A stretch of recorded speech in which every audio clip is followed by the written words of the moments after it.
Alors en fait, donc, ce que je voudrais essayer de vous donner, ça va être en 4 fois, pour ceux qui tiendront jusqu'au bout, et qui auront la possibilité surtout de le faire. Il se trouve qu'étant jeune doctorant, j'ai été agrégé à un groupe de recherche qui s'appelle la CISA, Christianisme, Islam et Société arabe, qui a été fondé par le professeur Marie-Thérèse Urvois en 2005 ou 2003, je ne sais plus très bien. Et elle a l'habitude d'intégrer ses étudiants pour les aider à un groupe de recherche où on s'épaule mutuellement, même s'il y a beaucoup de doctorants déjà et de professeurs. Et donc on se retrouve tous les ans pour un colloque dans une université, Toulouse, en Hongrie, je ne sais plus le nom, en Angleterre, enfin ça tourne. Et cette année, c'était au Liban, à Jounieh, à l'université de Kaslik. Et le thème de ce colloque était Dieu, l'homme et la violence. Donc moi, je suis intervenu pour une petite contribution dont je vais vous faire part ici, sous le titre « Messie chrétien, Messie coranique, de la colère à la destruction ». Alors le titre est légèrement sibyllin.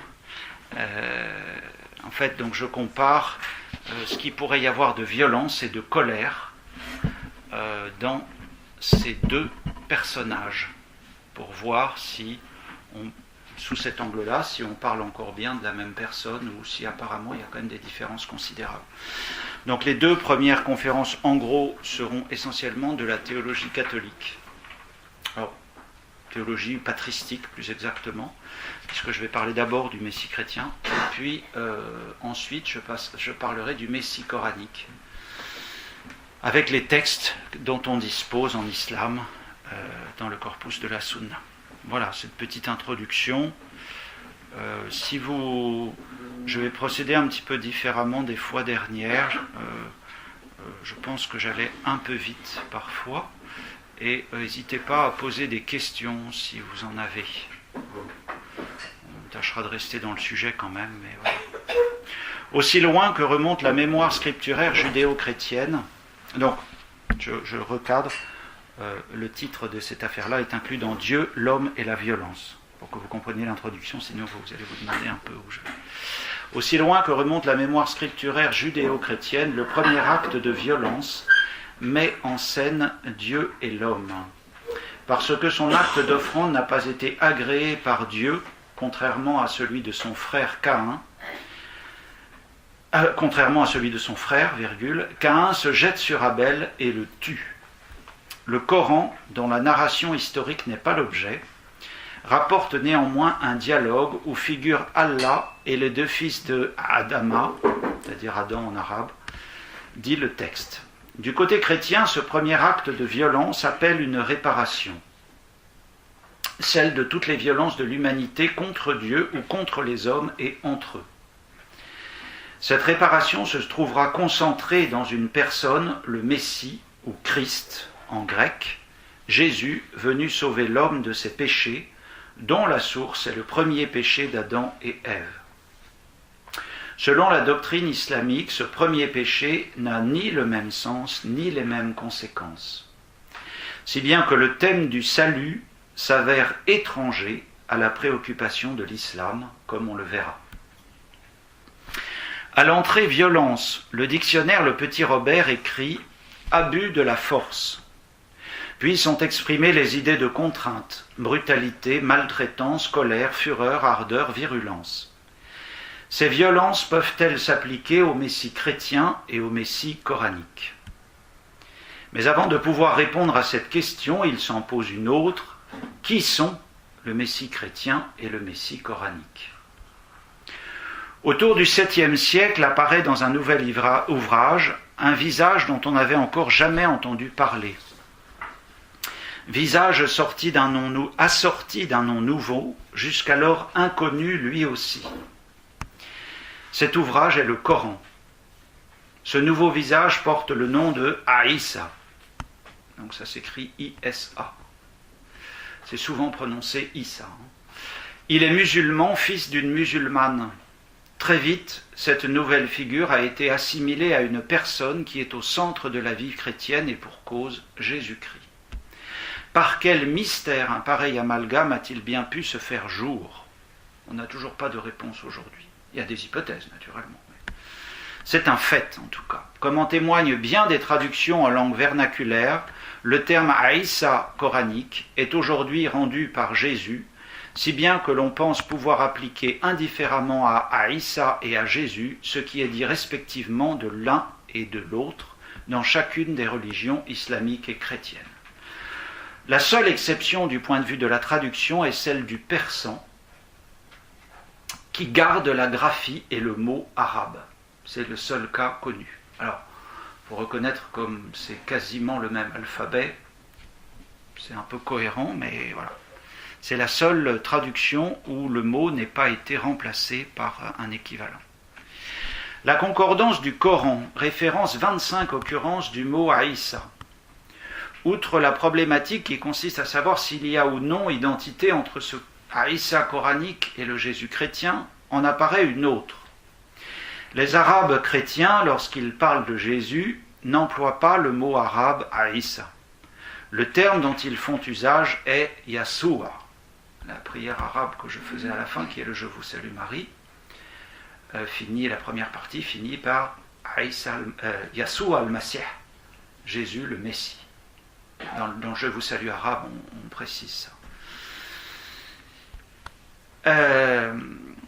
Donc le terme dont ils font usage est Yassoua, Y-A-S-U, apostrophe, après le U. Comme on le sait, la lettre Shin en hébreu et en syriaque est devenue un Sin en arabe. Dès lors, on reconnaît bien derrière le mot Yassoua, l'hébreu Yeshua, c'est exactement le même mot, ou bien le syriaque Ishua. Les voyelles pouvant varier en fonction des dialectes locaux. Il faut se rendre à l'évidence, le mot Aïssa est propre à l'islam. Et on l'y trouve à titre particulier tant dans le Coran que dans les ahadiths. C'est le pluriel arabe du mot hadith, tout simplement, H-A-D-I-T, qui est le recueil de toutes les traditions orales islamiques. Quel rapport ces hommes entretiennent-ils avec Dieu et avec la violence? Sont-ils envoyés par Dieu de la même manière et dans le même but? Que nous disent-ils de Dieu, de l'homme et de la violence? Cette recherche voudrait tenter d'y apporter quelques réponses. Nous allons donc étudier d'une part les textes évangéliques canoniques chrétiens, donc tous les mots sont importants dans la phrase, évangélique, canonique, chrétien, qui parlent de ou évoquent la violence dans la vie terrestre du Messie chrétien. Puis, bénéficiant de l'éclairage des pères de l'Église catholique, nous chercherons à cerner la personnalité de ce Messie chrétien. Les textes islamiques du corpus de la Sunna permettront à leur tour de dessiner le profil du Messie coranique Aïssa. Le Coran affirme tantôt que celui-ci n'est pas mort et tantôt qu'il est mort. Mais la tradition islamique le considère plutôt comme élevé et donc non mort. Donc une sorte de... Oui, il a été élevé. Nous aurons donc accès aux actes présents de ce Messie ou à venir de la vie terrestre de cet homme, tel que la Sunna les rapporte. Donc comprenez bien ce que je suis en train de dire, c'est que si vous venez aux conférences 3 et 4, je parlerai d'un Messie qui a été vivant, qui est considéré comme avoir été enlevé mais non mort, et qui est renvoyé à la fin des temps. Donc il y a juste une interruption dans sa vie terrestre, mais c'est bien le même. Lorsque cela sera possible, nous profiterons de l'éclairage du tafsir de Ibn Kathir, qui est un des grands commentateurs du Coran, reconnu par les sunnites notamment. Pour rendre cette recherche plus fluide, il était opportun de choisir un mot qui permit de réunir à la fois Jésus et Aïssa sous le même vocable. C'est donc le mot Messie qui a été retenu. Comme on le verra, il y a des arguments favorables à cet emploi, tandis que d'autres rendent cet usage délicat. Il a fallu trancher, et c'est donc un choix subjectif qui a été fait pour un motif pratique, essentiellement. Donc, première partie, le Messie chrétien. Et la première question qui se pose, vrai homme et vrai Dieu. le récit de l'Annonciation et la nécessité de l'incarnation. Donc j'essaie de positionner le Messie chrétien dans l'histoire du salut.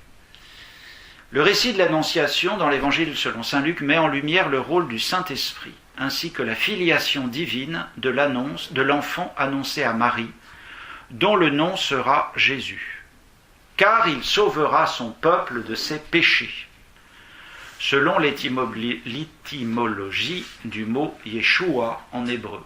Ça vient de Yasha, qui veut dire sauver.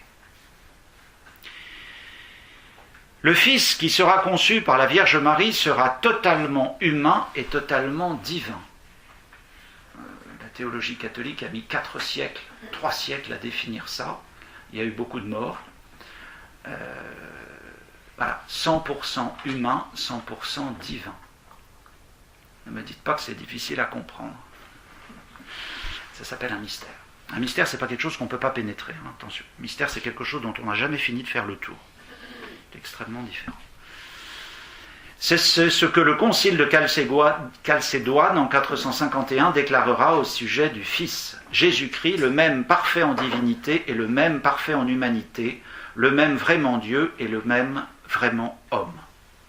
Jean Damascène, quelques siècles plus tard, a développé un enseignement sur cette question de la divinité du Messie chrétien, dans la controverse entre un musulman et un chrétien. On trouve ça dans les sources chrétiennes, dans les sans hérésies, il me semble. Si le musulman te demande si le Christ était Dieu, comment mangeait-il, buvait-il, dormait-il et tout le reste, dis-lui, le Verbe éternel de Dieu qui a créé toutes choses, selon le témoignage de mon écriture comme de la tienne, c'est Jean Damascène qui le dit, a créé de la chair de la Vierge Marie un homme parfait, en grec anthropon teleion, possédant une âme et une intelligence. C'est cet homme qui a mangé, bu et dormi. En revanche, le Verbe de Dieu n'a pas mangé, ni bu, ni dormi. Il n'a pas été crucifié et n'est pas mort. Mais c'est sa chair sainte qu'il a reçue de la Sainte Vierge qui a été crucifiée. Ce qui est frappant dans cet enseignement du Damascène, c'est la mise en valeur de la pleine humanité du Christ, comme l'expression grecque que j'ai ajoutée pour la circonstance permet de le vérifier. Et ça c'est important, c'est parce que le Messie est pleinement homme que le Verbe a pu prendre et s'unir cette nature humaine. Alors que pour le musulman, c'est l'affirmation inverse qui prévaut. C'est parce que Allah est pleinement Allah qu'il ne peut s'unir à une nature humaine. C'est exactement l'inverse. Or, comme le dit Jean Damascène, cette humanité est totalement due à la Sainte Vierge. Disciple de Jean Damascène, Théodore Abou Koura, dans un écrit qu'on appelle la Mujadala, c'est-à-dire la controverse, évoque à plusieurs reprises et de manière très intéressante les motifs de l'incarnation. Donc, pour quelles raisons l'incarnation a eu lieu. Donc là, c'est une traduction privée qui n'est pas encore éditée, qui devrait l'être si je finis ma thèse de doctorat un jour. Ce qui ne se rapproche pas a priori. Informe-moi donc au sujet de vos dires. Dieu, s'il avait voulu faire ce que lui, le Messie, a fait comme miracle sur terre tout en restant dans les cieux, il aurait pu le faire. Mais Dieu, gloire à lui, a voulu éprouver les créatures et leur faire connaître ce qu'il en était de lui. Car il a manifesté un peu de sa puissance en envoyant sa parole et son esprit sur la Vierge Marie immaculée. Et elle a porté la lumière de Dieu, lumière qui vient de Dieu et qui est apparue aux hommes, lumière incarnée. Ce n'est pas les hommes incarnés et eux. Car les yeux humains n'ont pas supporté un regard vers la puissance de Dieu ni vers sa gloire. Et sans se recouvrir de ce corps, il ne serait pas descendu du ciel sur la terre, et il ne se serait pas mêlé aux hommes. Et la parole d'Allah, alors là en l'espèce c'est le mot arabe, la parole de Dieu, est survenue à la ressemblance de l'homme sans le péché. Et lui qui est Dieu peut faire les miracles qu'il a faits. De même ton livre, dit-il aux musulmans, c'est-à-dire ton Coran, Al-Kitab en arabe c'est le livre, c'est la même chose que le Coran. Atteste cela quand il dit « Et nous envoyâmes sur Mariam de notre esprit qui se présenta à elle sous la forme d'un homme parfait. » Je veux dire qu'il a été à la ressemblance de l'homme dans son corps. Donc ça c'est une controverse qui a lieu au IXe siècle entre donc Abou Koura et le calife Al-Ma'moun, qui est le calife, le troisième calife abbasside, au 8e siècle, 9e siècle, 1800, au début du 9e siècle, 1810-1837, il me semble, qui est le calife le plus ouvert que l'islam ait jamais connu, en termes de dialogue avec les chrétiens ou non-chrétiens. Abu Qurra démontre en quelques lignes le but de l'incarnation à l'égard des créatures. Faisant allusion au récit évangélique de l'Annonciation, il laisse de côté la relation coranique qui voyait dans l'esprit d'Allah, envoyé sur Mariam, la désignation d'un ange du nom de Jibril. Habilement, il conserve néanmoins l'expression coranique, sa parole et son esprit, pour l'utiliser dans la relation évangélique. Il veut clairement montrer que cette parole n'est pas autre chose que Dieu lui-même. Le motif qu'il donne de l'incarnation se prend donc du côté de la créature. Il s'agit de se faire connaître et donc de se révéler. Cette parole revêt un corps d'homme et devient un homme parfait afin de faire connaître la bonté et la sagesse de Dieu. À la ligne 222, vous ne pouvez pas voir de quoi il s'agit puisque ce n'est pas édité, l'évêque insiste sur l'importance d'une incarnation authentique pour ce Messie, c'est-à-dire une incarnation dans laquelle Dieu s'unit une humanité vraiment et pleinement. Car Dieu se fait homme pour parler à des hommes comme jamais personne n'avait parlé de Dieu aux hommes. Donc ça c'est le premier paragraphe. Ce sont des choses que vous savez a priori. Peut-être pas, elles sont peut-être technicité est un peu poussée ici. Ce sont des choses que vous savez. Il faut garder ça pour l'avoir en rapport quand on parlera de ce qu'est le Messie coranique. Deuxièmement, le péché originel. Dans la même controverse entre Abu Qurra et le calife Al-Ma'moun, il est fait état d'une distinction capitale entre Adam et le Messie chrétien, à savoir le péché. Si la doctrine du péché d'Adam existe bien en islam, celle-ci n'y voit qu'un simple péché, pardonnable et pardonné par Allah, aussitôt commis. Donc voilà le passage. Et nous dîmes, alors ça c'est le passage du Coran. Coran 2.35. Et nous, alors ce sont des choses que certains qui ont déjà participé à ces conférences ont déjà entendues. Il y a des choses qui ne sont pas nouvelles. L'expérience montre que ce n'est pas inutile de répéter plusieurs fois les mêmes choses. Et nous dîmes ô Adam, habite le paradis, toi et ton épouse, et nourrissez-vous-en de partout à votre guise, mais n'approchez pas de l'arbre que voici. Sinon vous seriez du nombre des injustes. Peu de temps après, Satan les fit glisser de là et les fit sortir du lieu où ils étaient. Et nous dîmes, descendez, ennemis les uns des autres. Et pour vous, il y aura une demeure sur la terre et un usufruit pour un temps. Puis Adam reçut de son Seigneur des paroles, et Allah agréa à son repentir, car c'est lui, certes, l'accueillant au repentir, le miséricordieux.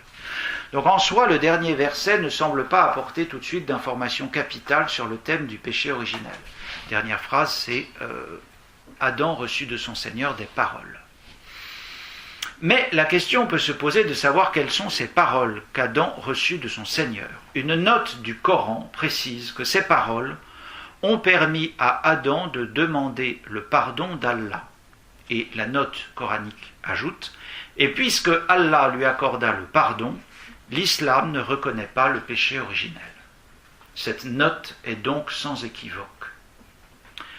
Donc c'est très important de bien voir que le Coran, l'islam, ne reconnaît pas de péché originel. J'anticipe un peu, vous voyez que s'il n'y a pas de péché originel, il n'y a pas besoin de sauveur. C'est simplement cohérent.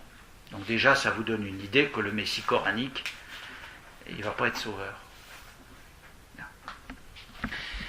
Au contraire, ce qui est annoncé dans les récits bibliques de la Genèse exprime la réalité d'une chute dont l'homme n'est pas capable de se relever, comme l'exprime le catéchisme de l'Église catholique.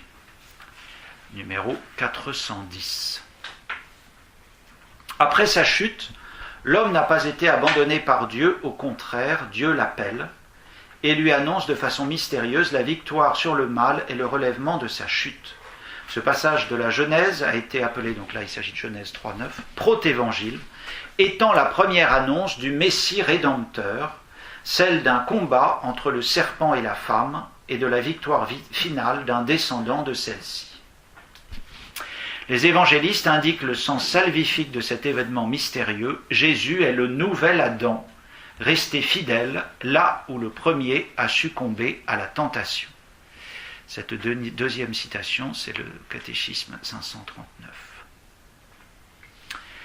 Le Messie chrétien est donc un homme qui est homme et Dieu, accomplit donc comme rédempteur du genre humain l'économie de la rédemption. C'est lui qui va faire tout ce qui est nécessaire à la rédemption.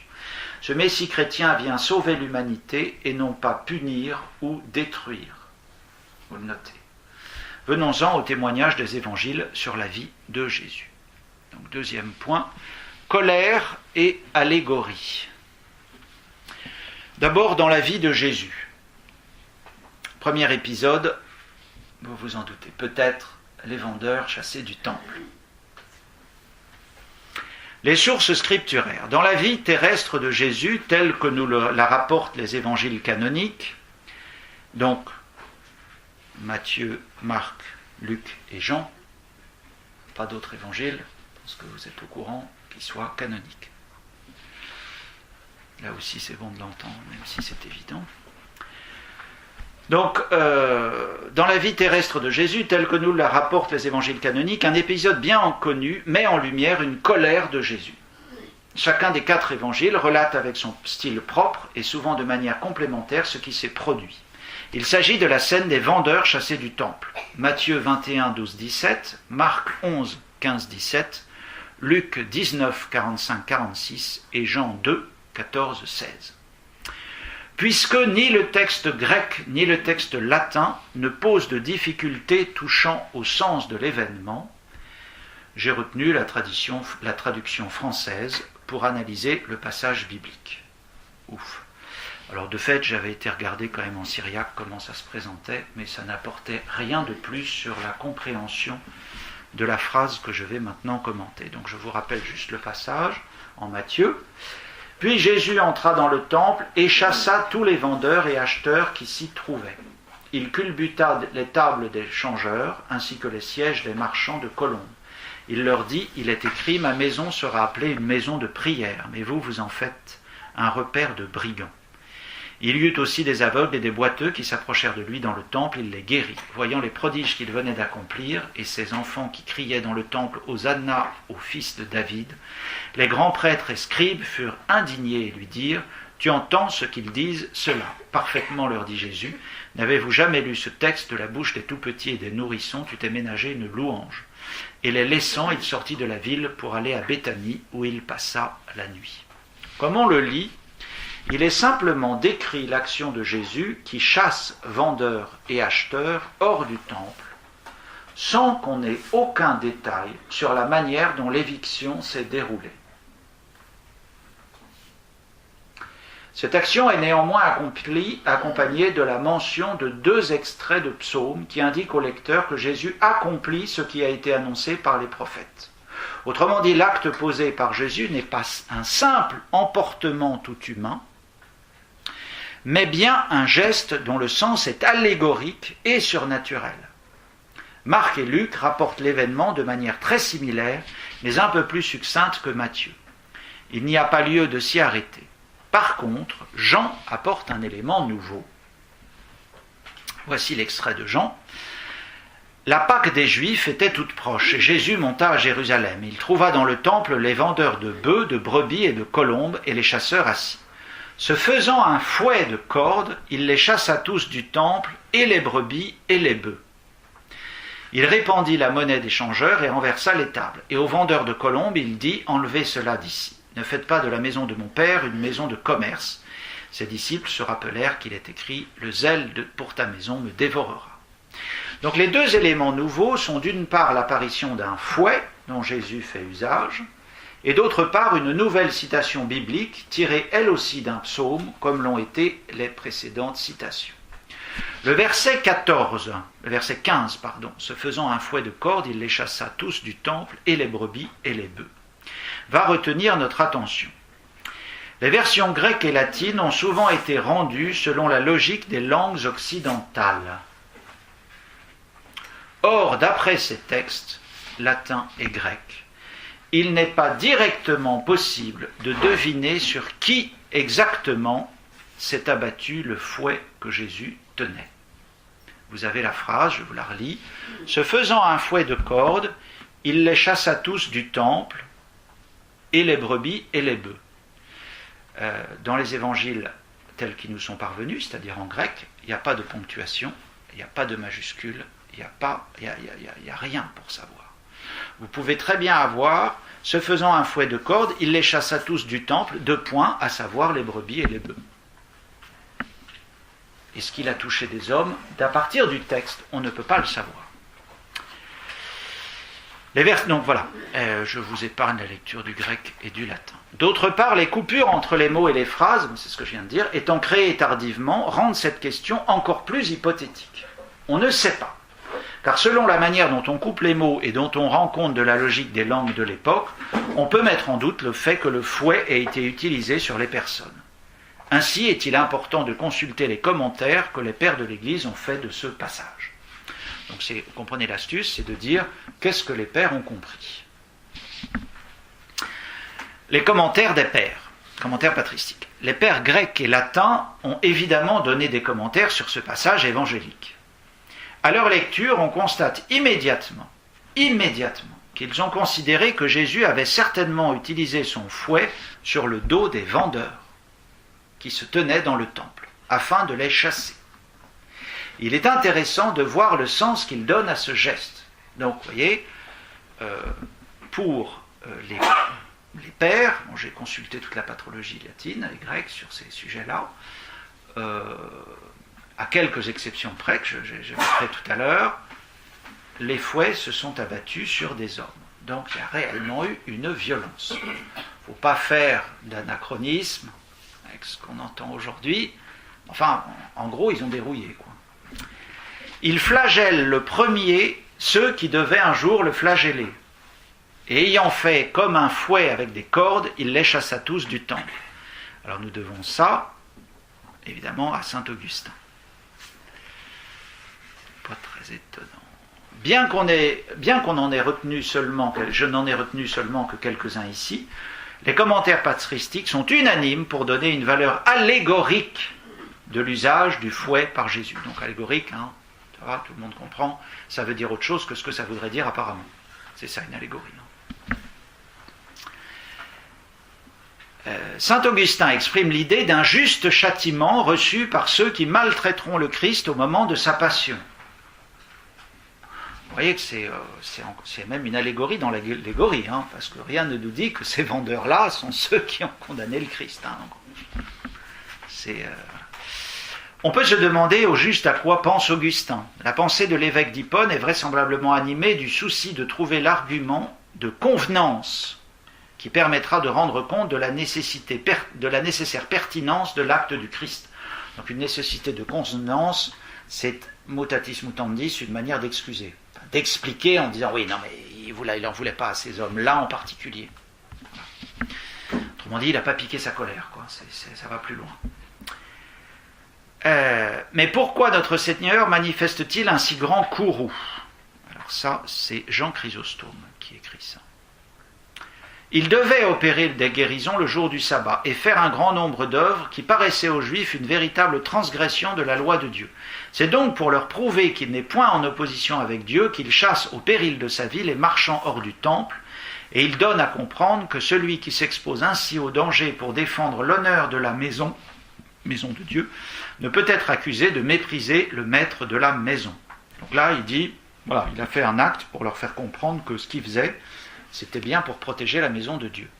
Donc quand il faisait une guérison le jour du sabbat, c'est eux qui n'avaient pas compris, il n'y avait rien d'anormal. En gros, c'est ça. Pareillement, Jean Chrysostome ne cache pas à son auditoire un réel étonnement devant la colère du Seigneur. Il met en lumière la nécessité qui incombe à Jésus d'accomplir sa mission, par les moyens qui seront les plus adéquats selon les circonstances. Il va néanmoins encore plus loin qu'Augustin, puisqu'il affirme la nécessité dans laquelle le Christ se trouve de devoir témoigner de sa loyauté inflexible pour Dieu, allant, écrit-il, jusqu'au péril de sa vie. Augustin n'était pas allé jusque-là. Augustin, il avait juste dit, voilà, ce qu'il fait, c'est écrit dans les psaumes, il accomplit. Lui, il dit, non, c'est beaucoup plus important que ça. Seul Origène met en avant la gêne qu'il éprouve devant l'emportement qui semble s'être emparé du Christ. Alors voilà ce qu'il écrit. Examinons sérieusement cette action qui peut nous paraître excessive.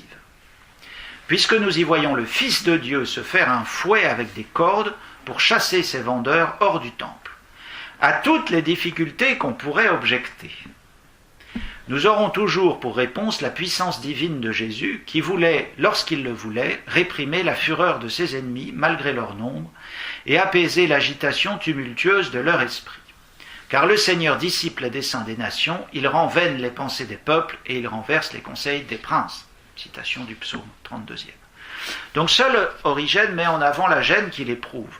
La phrase « les difficultés qu'on pourrait objecter » est remarquable. Que ce soit en grec ou dans la traduction latine, l'idée est la même, mot à mot. Oui, alors, je précise l'astuce qu'il y a là, qu'on prenne la patrologie grecque ou la traduction en latin de la patrologie grecque, le problème est le même. Mot à mot, en grec, il est écrit « Un seul refuge de défense est laissé contre ces choses à celui qui veut même sauver l'histoire. » Donc l'idée de refuge exprime bien qu'il y a un réel danger d'interprétation erronée et théologiquement douteuse. Tous les commentaires des pères, dont ceux cités ici, tendent à considérer la scène avec un regard de foi animé de la certitude que le Christ vient accomplir ce qui est écrit au sujet de lui dans la loi et les prophètes. L'acte de colère de Jésus ne peut être perçu comme un simple acte d'homme sous le coup d'une passion mauvaise, d'après les pères. Car Jésus est non seulement homme, mais aussi Dieu. Or, aucune passion, mauvaise ou bonne, ne saurait résider en Dieu. Cet acte est commandé par la nécessité d'un accomplissement. Donc, voilà le passage sur le temple, vous voyez, témoignage des Écritures, témoignage des pères. Donc, pour eux, si jamais il y a eu une colère, ça n'a rien à voir avec la colère que nous, on peut piquer. C'était nécessaire, c'est allégorique, etc. Deuxième épisode, le figuier desséché. C'est l'autre passage où Jésus donne un peu l'impression de faire un caprice, pour le dire dans les mots actuels. Les sources scripturaires. La péricope du figuier desséché figure chez les évangélistes Matthieu et Marc. Uniquement. Elle est liée à l'épisode des vendeurs chassés du temple. Mais Matthieu l'insère entre deux entrées de Jésus dans le temple. Tandis que Marc fait, si l'on peut dire, exactement l'inverse. Voici les deux passages. Donc d'abord en 23, donc d'abord Matthieu et ensuite Marc. Voilà ce qu'écrit saint Matthieu. Voyant un figuier près du chemin, il s'en approcha, mais n'y trouva rien que des feuilles. Il lui dit alors, jamais plus tu ne porteras de fruits. Et à l'instant même, le figuier devint sec.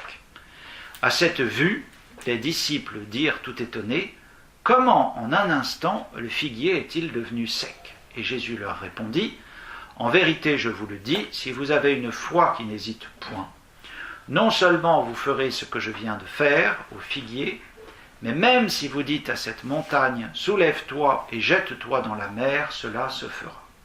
Voilà ce que dit Matthieu. Voilà ce que dit Marc. Voyant de loin un figuier qui avait des feuilles, il alla voir s'il y trouvait quelques fruits, mais s'en étant approché, il ne trouva rien que des feuilles. Car ce n'était pas la saison des figues, précise Marc. S'adressant au figuier, il lui dit que jamais plus personne ne mange de tes fruits. Et ses disciples l'entendaient. Je vais un peu plus loin, je passe un verset ou deux. Passant au matin, ils virent le figuier desséché jusqu'aux racines. Et Pierre, se souvenant, lui dit, « Rabbi, regarde, le figuier que tu as maudit est desséché. » En réponse, Jésus lui dit, « Ayez foi en Dieu. » L'action de Jésus qui maudit le figuier retient évidemment notre attention dans le cadre de cette recherche sur la violence. Telle que l'a décrit Matthieu, l'attitude de Jésus s'apparente à une sorte de caprice. Une colère face à une déconvenue intolérable. Jésus voulait des fruits et n'en trouve pas, alors il utilise son pouvoir pour punir l'arbre. C'est assez basique comme réaction. On pourrait presque dire que cette réaction a un côté dérisoire et ridicule. Chez Marc, cette impression est aggravée par une précision que vous avez notée, ce n'était pas la saison des figues. On a vraiment l'impression qu'il se fâche tout rouge, quoi. Autrement dit, pris hors contexte, ce seul épisode donnerait une image de Jésus assez proche de celle qui émane de certains apocryphes. Donc là, ce sont des évangiles qui ne sont plus canoniques, qui ne sont pas reconnus comme inspirés, et que l'Église n'a pas retenus. Ce Messie n'en fait qu'à sa tête. Quand vous regardez les apocryphes, c'est prodigieux, quoi. Il y a un garçon qui ne lui plaît pas, lui colle une tarte, enfin, il y a des choses vraiment... C'est étonnant. Mais si l'on y regarde de plus près, on découvre quelque chose de curieux de la part des apôtres qui accompagnent Jésus. C'est une chose importante. Quand vous entendez l'Évangile, ou mieux quand vous le lisez, essayez de lire ce qui n'est pas écrit. C'est-à-dire essayez de vous mettre dans une attitude en vous disant, voilà, je suis l'apôtre qui vient de voir ce que Jésus a fait. Qu'est-ce que moi, j'aurais eu comme réaction en voyant ça? C'est toujours très intéressant, on trouve des choses passionnantes. Eh bien, aucun d'entre eux ne s'indigne de cette attitude prétendument capricieuse de leur maître. C'est tout de même curieux. Comment comprendre cette réaction? Si cet acte avait été aussi incohérent qu'il y paraît à première vue, les apôtres n'auraient pas manqué de le relever. C'est arrivé à d'autres moments. Il lui dit, mais attends, qu'est-ce que tu fais là? Pierre lui dit, attends, ça va pas t'arriver cette histoire-là. Nous, on est là pour te protéger, tu étais en train de débloquer. Là. Et là, il n'y a rien. Or, d'après les textes, rien ne laisse penser cela, puisque le seul étonnement de ces hommes qui accompagnent Jésus tient à ce que la malédiction lancée par le Messie ait porté du fruit rapidement.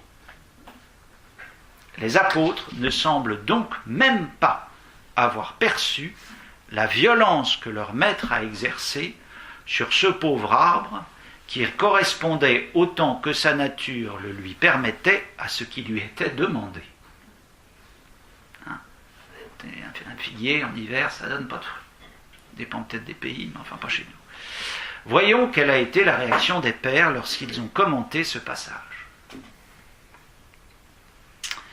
Alors, on commence par Jean Chrysostome.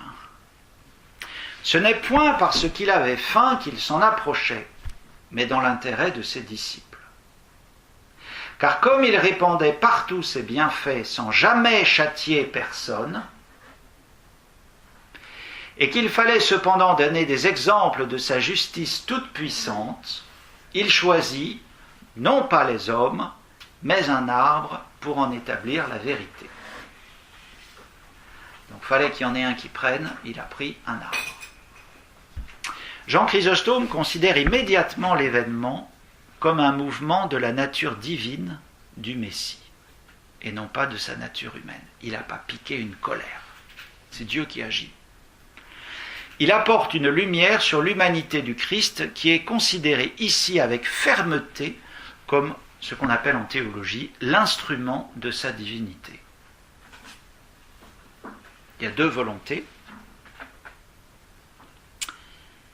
et la volonté humaine se conforme à la volonté divine. Très important cette doctrine des deux volontés. Il y avait une doctrine qui s'appelait le monothélisme, qui veut dire la volonté unique, qui a été combattue et rejetée par l'Église. Il y a bien deux volontés en Jésus, volonté humaine et volonté divine. Fin de la parenthèse. C'est extrêmement important. Vous ne pouvez pas forcément mesurer à quel point, mais c'est très très grave à un moment où... Il y avait même des gens, un prêtre me racontait un jour que dans une homélie, ça devait être pour la fête de Dieu, je crois. Il avait dû dire dans son homélie que Jésus était vrai Dieu et vrai homme. Alors à la sortie, il y a un paroissien qui est venu lui dire, il ne faudrait peut-être pas exagérer quand même. Voilà. Où on arrive à force d'entendre et de dire des âneries. Donc Jean Chrysostome considère immédiatement l'événement comme un mouvement de la nature divine du Messie. Il apporte une lumière sur l'humanité du Christ qui est considérée comme l'instrument de sa divinité, selon laquelle exprime une expression de sa justice toute puissante. L'acte par lequel le Christ maudit cet arbre est même valorisé du fait que cette violence n'est pas exercée sur un être humain, mais sur un être végétal. On perçoit le rôle que joue la création dans le cadre de la mission du Messie. Création qui est à son service, car Dieu en est l'auteur. Ça plairait peut-être pas à certains courants actuels. L'acte par lequel le Christ maudit cet arbre est même valorisé du fait que cette violence ne s'est pas exercée sur un être humain, mais sur un être végétal, je viens de le dire. Donc c'est pas très vert comme attitude. On perçoit le rôle que joue la création. On trouve ici un terme central du Nouveau Testament rendu dans la traduction par l'expression « il fallait », qui est extrêmement importante dans l'Écriture. Derrière l'acte humain qu'a posé le Messie se profile en arrière-plan toute sa mission de rédempteur de l'humanité. Saint Hilaire va dire cela de manière encore plus explicite. Voici Saint Hilaire, c'est en cela qu'il nous donne une preuve de sa bonté. En effet, lorsqu'il voulut prouver par des exemples qu'il venait sauver le monde, il fit sentir les effets de sa toute-puissance au corps des hommes, établissant ainsi l'espérance des biens futurs et le salut des âmes par la guérison des maux de cette vie. Mais maintenant, lorsqu'il veut donner un exemple de sa sévérité contre les rebelles opiniâtres, c'est en faisant mourir un arbre qu'il nous donne l'image des châtiments futurs. Il lui dit qu'éternellement aucun fruit ne naisse de toi. Non seulement il n'est pas question de prendre en considération une quelconque violence, comme vous le remarquez, mais il est même affirmé ici que l'action du Messie peut être reconnue tout d'abord comme une expression de sa bonté. C'est seulement dans un second temps qu'Hilaire rejoindra en quelque sorte la pensée que nous avons trouvée chez Jean Chrysostome. Hilaire affirme donc avec force la nécessité de l'incarnation absolument orientée vers le salut du monde entier, et qui passe par des signes que le Messie doit donner à ses apôtres. Ce salut ne peut être obtenu pour tous que par le Messie, dont toute la vie doit être relue et expliquée en fonction de cette mission. Vous voyez, cette petite phrase a l'air de rien, mais le Messie est la porte. On est en catholicisme, on est en christianisme. Dans un genre très similaire, Éphrem de Nizib, j'étais me promener du côté des Pères syriaques, au Liban ça faisait bien en plus, récapitule toute cette théologie et emploie un vocabulaire encore plus précis. C'est pas que ça fasse bien, c'est simplement d'essayer de prendre l'Église en son entièreté. C'était une blague, ce que je disais. Donc voilà ce que dit saint Éphrem. Pourquoi celui qui est bon et suave, qui partout tire de grandes choses des petites, et la perfection de ce qui est déficient, a-t-il ordonné au figuier de sécher ? Parce que le temps de sa passion était proche, et pour qu'on ne pense pas qu'on l'avait pris sans qu'il pût se libérer. C'est assez intéressant comme manière de regarder. Il maudit le figuier, montrant d'avance par la plante inanimée qu'il dessécha, donc la plante qui n'a pas d'âme, elle a une âme végétale mais pas humaine évidemment, qu'il aurait pu par sa parole consommer ceux qui le crucifièrent. Je vais expliquer. De même, pour que sa puissance divine ne fût pas tournée en dérision à cause d'un membre infirme du corps, il dit à Simon, remets ton glaive à sa place. Donc ce que saint Éphrem est en train de montrer ici, c'est que ce figuier que le Christ a fait crever, est un témoignage de sa toute-puissance absolue. Et qu'il lui suffisait de regarder, même pas je fais une digression, dans la vie de Saint Benoît, dans les dialogues de Saint Grégoire le Grand au 2e livre, il y a la vie de Saint Benoît.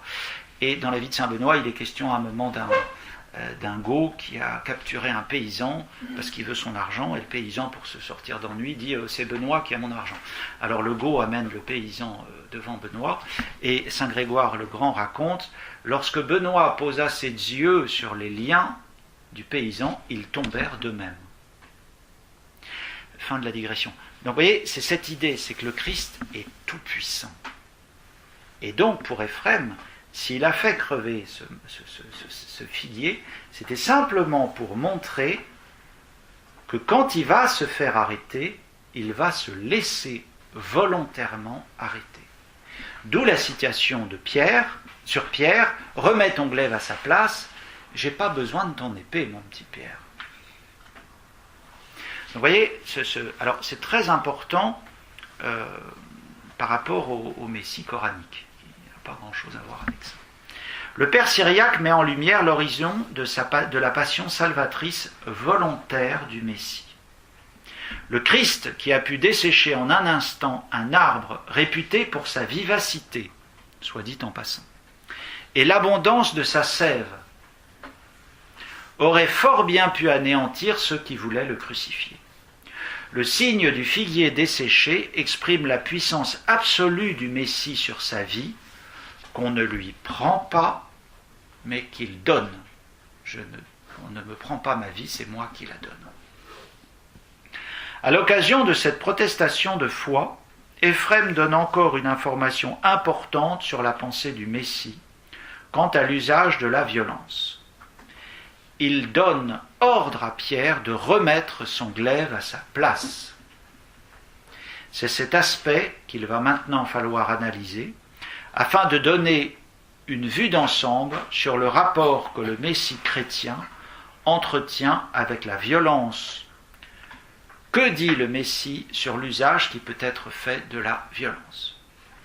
Donc je vais arrêter cette première partie-là, ça évitera de courir à la fin. Donc vous voyez que là, le passage que j'ai examiné, c'était, je l'avais dit au tout début, la violence dans la vie de Jésus, dans son comportement. À quels endroits est-ce que Jésus himself a été violent, a pu être violent, a eu des actes ambigus, des actes sur lesquels on peut se poser des questions. Donc la prochaine fois, on envisagera, c'était un petit peu évoqué ici avec la citation d'Éphrem sur Simon, quelle a été l'attitude de Jésus sur ceux qui voulaient exercer de la violence, ceux qui voulaient faire usage de la violence pour le défendre, pour défendre leur cause, pour punir le village des Samaritains notamment. Veux-tu que nous appelions le feu pour qu'il descende du ciel, etc. Donc ça, ce sera la prochaine fois.